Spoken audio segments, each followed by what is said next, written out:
So what would you like to know about Oumuamua, the very first visitor from another star system?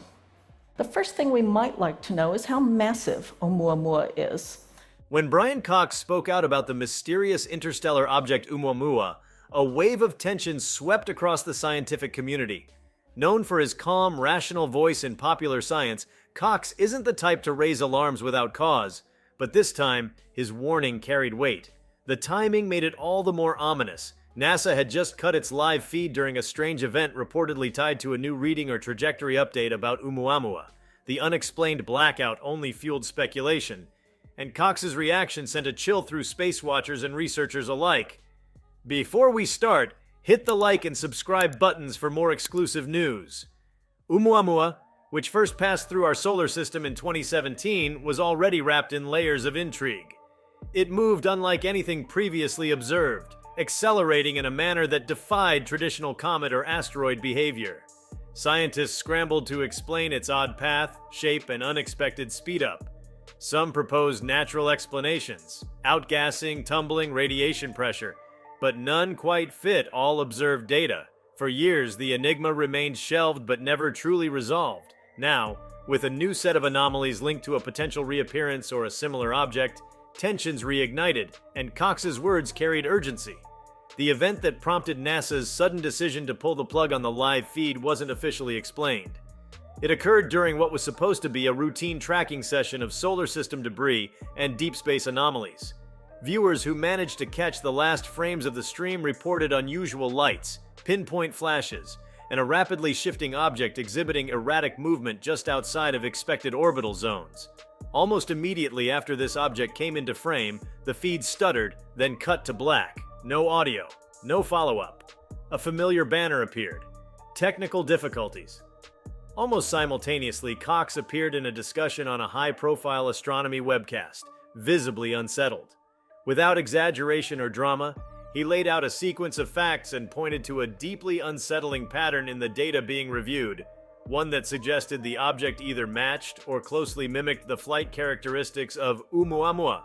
But more importantly, it appeared to have changed direction, something that should be impossible for inert space rock not under any known propulsion system. This new trajectory bore disturbing implications. If it had changed course, it implied intentionality. Not gravitational slingshotting, not random perturbation, intent. That's what caused the sudden shift in tone. It wasn't just that something strange had happened in space, it was that it happened again, but with more precision. Cox, always grounded in empirical data, pointed to velocity vectors, solar interaction models, and archival readings. The object wasn't just moving, it was reacting. Implications swelled from this observation. The first encounter with Oumuamua left open the possibility of alien technology, but that door was never fully walked through. It lingered in scientific limbo, acknowledged but unclaimed. Now, with a potential recurrence, that possibility was back on the table and more viable than before. If an object is responding to gravitational forces in a way that mimics known intelligence-directed movement, then humanity may be looking not at a natural event, but a probe. NASA's silence, especially in light of the feed cut, stirred more than just public suspicion. Researchers across independent observatories began comparing notes. One European facility reported data distortions in the same quadrant NASA was watching. Another in South America mentioned a drop in telemetry relay, like a signal jammed. While none of these events can be independently tied to the object, the timing left many uncomfortable. The nature of the new object, or if it is in fact the original Oumuamua, is still in dispute. Some believe it's a separate visitor exhibiting similar behavior. Others argue that Oumuamua never left and has merely re-emerged from a part of the solar system where tracking was poor or impossible.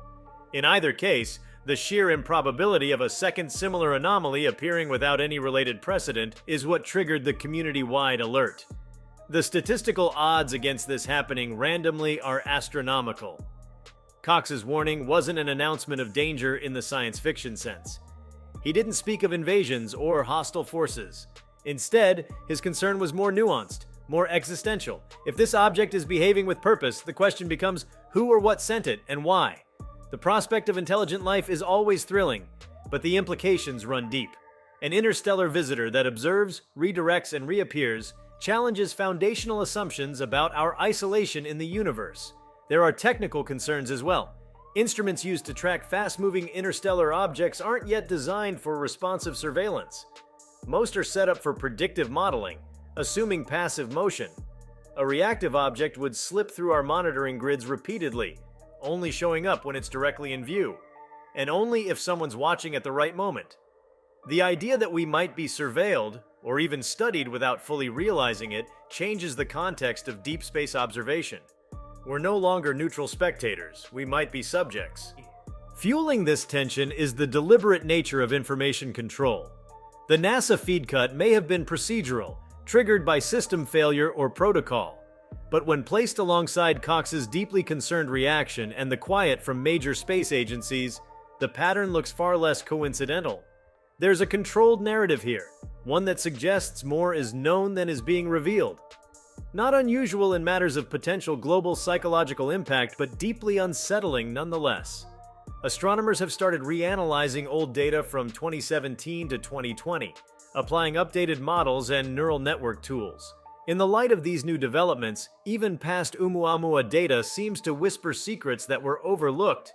Tiny course corrections, light curves inconsistent with spin, and unexplained shifts in brightness all could be indications of artificial adjustment or reflective material consistent with engineered surfaces.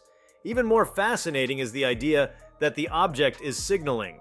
Cox alluded to telemetry data showing frequency harmonics near the object's path. At first thought to be sensor noise or interference, these signals appeared to repeat in patterns. Not enough to decode, not enough to be called a transmission, but enough to warrant further study. If confirmed, it would mean the object isn't just observing. It's communicating, or at least emitting signals with structure. The fact that this is happening now, amid increasing capabilities in deep space radar, interferometry, and artificial intelligence, makes the timing almost symbolic.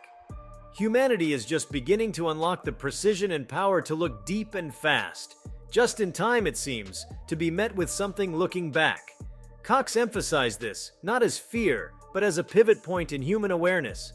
It's not just about the stars anymore. It's about the possibility of contact, however indirect, and whether we are ready to answer. As interest surges, smaller observatories and amateur astronomers have taken to tracking the object's potential path manually, sharing coordinates online. Some believe the object may swing close enough to Earth to gather more data, though projections vary wildly.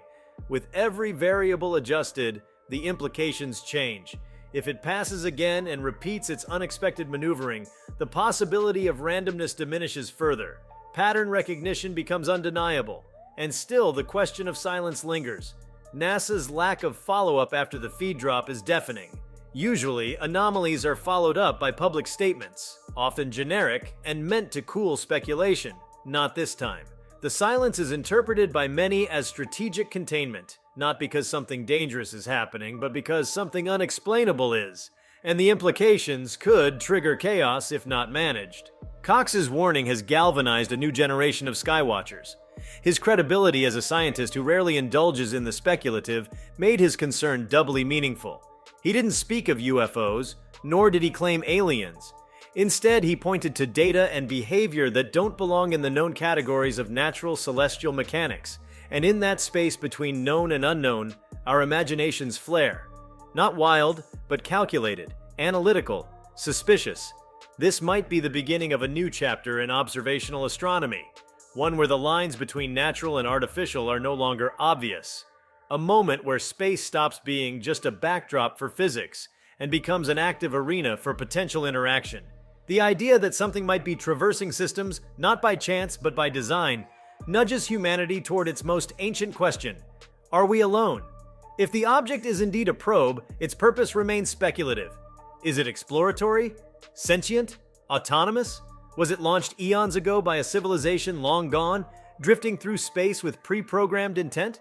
Or is it part of an ongoing mission, monitored and adjusted in real time from a location beyond our detection range? These are not science fiction questions anymore.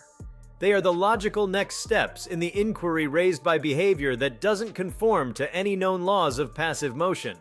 If you liked this video, please give it a like and subscribe to our channel. Also, could you leave your comments below and tell us, what are your thoughts on Brian Cox's warning? Will Oumuamua reveal something shocking soon? We want to hear from you.